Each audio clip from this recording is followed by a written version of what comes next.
नमस्कार, जी न्यूज देख रहे हैं आप। मैं हूं आपके साथ शीरीन। विजयादशमी की आप सभी को बहुत बहुत शुभकामनाएं। विजयादशमी के मौके पर अब से थोड़ी ही देर बाद आरएसएस के सर संघचालक मोहन भागवत का संबोधन होगा। दशहरा के मौके पर आरएसएस में शस्त्र पूजा का विधान है।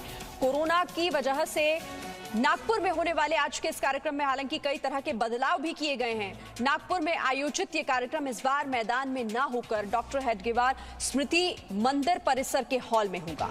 साथ ही इस कार्यक्रम में बाहर से किसी विशिष्ट अतिथि को इस बार आमंत्रित नहीं किया गया है। तो अब से थोड़ी ही देर में मोहन भागवत का संबोधन। दशहरा पर्व पर नागपुर में शस्त्र पूजन भी करेंगे, खास तैयारियां इसे लेकर। लेकिन चूंकि कोरोना संक्रमण काल है तो इस बार थोड़ी तस्वीर बदली हुई होगी। हर साल के मुताबिक इस बार मोहन भागवत का ही संबोधन होगा, वही देश को संबोधित करेंगे। कई मुद्दों पर वो अपनी राय रख सकते हैं।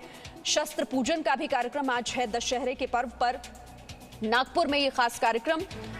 हर बार कोई ना कोई विशेष अतिथि को आमंत्रित इस मौके पर किया जाता है, लेकिन इस बार कोरोना संक्रमण काल की वजह से किसी विशेष अतिथि को नहीं बुलाया गया है और मोहन भागवत ही आज संबोधित करेंगे पूरे देश को इस खास मौके पर, विजयादशमी के पर्व पर। अब से थोड़ी ही देर बाद ये संबोधन होने जा रहा है। तो विजयादशमी का पर्व और अब देखिए शस्त्र पूजन के कार्यक्रम में इस वक्त मोहन भागवत, क्योंकि खास विधान होता है इसका, ये एक परंपरा रही है आरएसएस की विजयादशमी के मौके पर शस्त्र पूजन की। कई मायनों में महत्वपूर्ण, हर तरह से इस तैयारियां इसे लेकर कई खास की जाती हैं हर साल। लेकिन इस बार चूंकि कोरोना संक्रमण काल चल रहा है तो ऐसे में यहाँ पर बहुत सारे लोगों को तो नहीं बुलाया गया। यहाँ पर आरएसएस के कुछ ही लोग होंगे, कुछ ही चुनिंदा लोगों के बीच ये कार्यक्रम इस वक्त होने जा रहा है। शस्त्र पूजन की ये सीधी तस्वीर इस वक्त आप देख रहे हैं नागपुर से। आरएसएस प्रमुख मोहन भागवत शस्त्र पूजन उन्होंने किया है और इसके साथ ही आज के इस पर्व की शुरुआत भी एक पारंपरिक तरीके से हो चुकी है।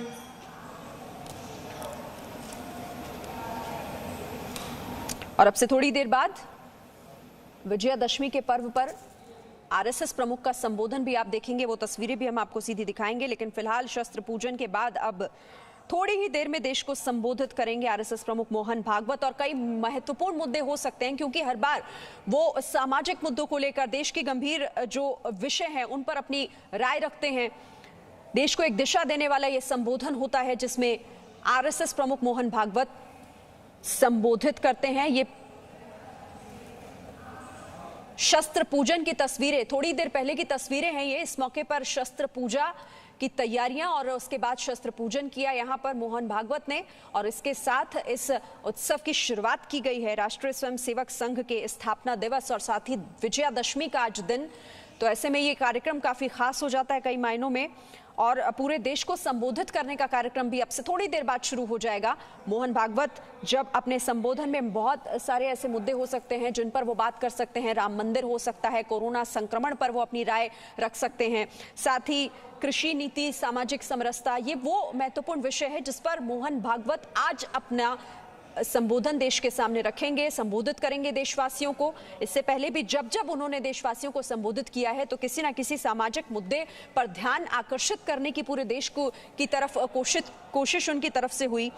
नागपुर में ये कार्यक्रम आयोजित, हालांकि इस बार ये मैदान में नहीं हो रहा है, ये बल्कि स्मृति हॉल में हो रहा है। डॉक्टर हेडगेवार स्मृति मंदिर परिसर के हॉल में इस कार्यक्रम को आयोजित किया जा रहा है। चूंकि कोरोना काल की वजह से कुछ तब्दीली की गई है, कई तरह के बदलाव इस कार्यक्रम में देख रहे हैं हम। विशिष्ट अतिथि जो कि हर बार यहां पर बुलाया जाता है, लेकिन इस बार आमंत्रित नहीं किया गया है कोई भी ऐसे खास अतिथि को बाहर से। तो 6 प्रमुख उत्सवों में से एक आज का ये उत्सव, जिसे स्थापना दिवस और साथ ही विजयादशमी का उत्सव बहुत ही धूमधाम और एक पारंपरिक तरीके से मनाने की परंपरा हर बार यहां पर रही है। लेकिन विजयादशमी का उत्सव इस बार थोड़ा अलग जरूर होगा, लेकिन एक संबोधन का जिसका हम इंतजार कर रहे हैं। अब थोड़ी देर बाद आरएसएस प्रमुख मोहन भागवत देश को जब संबोधित करेंगे तो फिर वो उन तमाम बातों का जिक्र करेंगे, देश का ध्यान उस तरफ ले जाने की कोशिश करेंगे जिसका जिक्र हम उनके संबोधन में देखेंगे। तो विजयादशमी पर ये तस्वीरें थोड़ी देर पहले की हैं आपसे, और अब ये देखिए सीधी तस्वीरें हम आपको दिखा रहे हैं। इस पर्व पर कुछ ही लोगों की संख्या आपको दिखाई दे रही होगी। 2 3 स्थान मंचासीन अधिकारी कृपया अपना स्थान ग्रहण करें।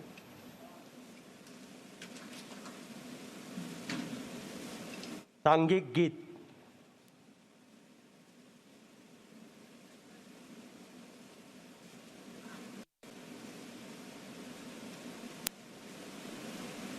सब समाज में जाकर हमको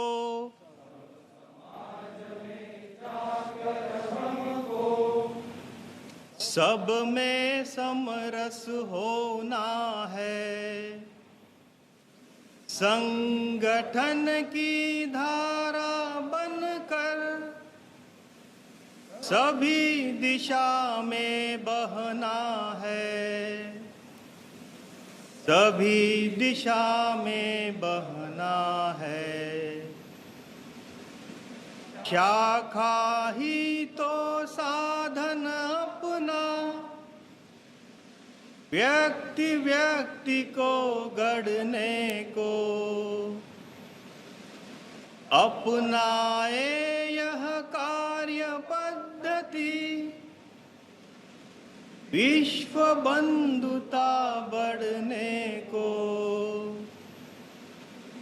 विजय समय में शील विनय को नित्य स्मरण में रखना है। सभी दिशा में बहना है। सभी दिशा में बहना है। संपर्कित हो अपनी बस्ती रुक ना पाए कदम हमारे। हिंदू जीवन को पहुँचाने साथ मिले सब हाथ हमारे। नियम पूर्ण वर्तन से हमको घर घर सबके जाना है। सभी दिशा में बहना है। सभी दिशा में बहना है। सज्जनता का दीप बनेंगे सजग देश हित में जन जन। दीर्घ काल का काज संवरने संयममय हो अपना मन। मंदिर में श्री राम लला है उनको कृति में लाना है। सभी दिशा में बहना है। सभी दिशा में बहना है। अविरत चलते हुए कार्य को चिंतन का भी जोड़ लगाए। ऋषि मुनियों की इस भूमि को विश्व पटल पर गुरु बनाए। छोटे छोटे उपक्रमों से राष्ट्र विराट जगाना है। सभी दिशा में बहना है। सभी दिशा में बहना है। सब समाज में जाकर हमको सब में समरस होना है। संगठन की धारा बनकर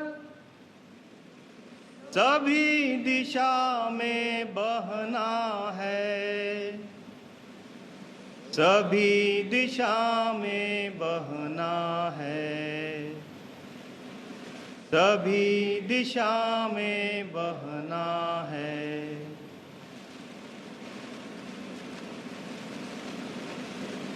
सावधान, दक्ष, उपविश। आज के अपने इस उत्सव का प्रास्ताविक एवं आभार अपने महानगर के संघ चालक माननीय राजेश जी लोया करेंगे, ऐसी मैं उनसे प्रार्थना करता हूँ।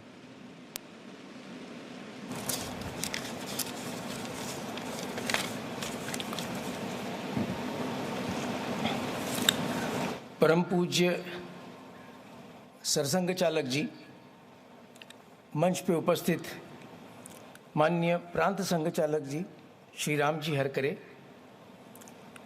माननीय नागपुर महानगर सह संघ चालक जी श्री इधरराव जी गाड़गे, प्रिय स्वयंसेवक बंधुओं, हमारे आमंत्रण पर आज के उत्सव में ऑनलाइन भाग ले रहे आदरणीय संतगण, विशेष अतिथि, सज्जन वृंद एवं मातृशक्ति, विजयादशमी के इस पावन पर्व पर हार्दिक शुभकामनाओं के साथ आप सभी का राष्ट्रीय स्वयंसेवक संघ नागपुर महानगर की ओर से मैं हृदय से स्वागत करता हूं। इस समय की विशिष्ट परिस्थितियों को ध्यान में रखकर जो नागपुर का उत्सव विभिन्न कार्यक्रमों के साथ विशाल स्वरूप में हर वर्ष होता रहा, उसे कम से कम संख्या में सीमित कार्यक्रम के साथ इस कोरोना काल को ध्यान में रखते हुए संपन्न किया जा रहा है। यह बतलाना चाहूँगा कि बाकी सभी स्वयंसेवक इस उत्सव में ऑनलाइन हिस्सा ले रहे हैं और उनके साथ हमारे आमंत्रण को स्वीकार कर अतिथि नागरिकगण वे भी भिन्न भिन्न स्थानों पर उपस्थित हैं। राष्ट्रीय स्वयंसेवक संघ की कार्यपद्धति लचीली है और इसीलिए अन्य विषम परिस्थितियों में भी अखंड रूप से संघ का कार्य स्वयंसेवकों द्वारा चलता रहा है। पिछले 7 माह में पूरे संसार में स्वास्थ्य की दृष्टि से घातक ऐसी महामारी ने हम सभी को घेर रखा है, परंतु ऐसे कठिन समय में भी पूरी योजना के साथ सभी स्वयंसेवक इस संकट की घड़ी में अग्रणी हो सेवा कार्य में लगे हैं। समयानुसार जिन जिन बातों की जहाँ जहाँ ज़रूरत महसूस हुई, उनकी पूर्तता कर आगे बढ़ते चले, चाहे फिर वो परिवार के राशन भोजन की व्यवस्था हो, चिकित्सा सेवा उन तक पहुंचाने की बात हो, जन जागरण की बात हो, अथवा इस बीमारी से उत्पन्न अन्य समस्याओं के वजह से मानसिक रूप से त्रस्त व्यक्तियों का समुपदेशन यानी काउंसलिंग का भी विषय हो, स्वयंसेवक लगातार इस सेवा कार्य में लगे हैं। यहाँ तक कि जिन सघन बस्तियों में इसका रूप विकराल हो चला था, जहाँ सुविधा पहुँचाने में कठिनाई हो रही थी, कोई पहुँच नहीं पा रहा था, वहाँ स्वयंसेवक अग्रणी हो अपनी परवाह न करते हुए इस कार्य में लग गए। परिणामतः ऐसी सघन परिस्थिति बस्तियों में जो फैली थी, उस महामारी को रोकने में कुछ हद तक सफल भी हुए। संघ कोई समाज से अलग संगठन नहीं, बल्कि समाज का ही एक छोटा ऐसा लघु रूप है जो सदैव अपने समाज और देश हित के बारे में सोचता है। अनेक सेवा कार्य स्वयंसेवकों ने समाज के जागरूक सेवावृत्ति व्यक्ति, बंधु और संस्थाओं के साथ मिलकर किए। लोक मंगल की इस हिंदू संस्कृति ने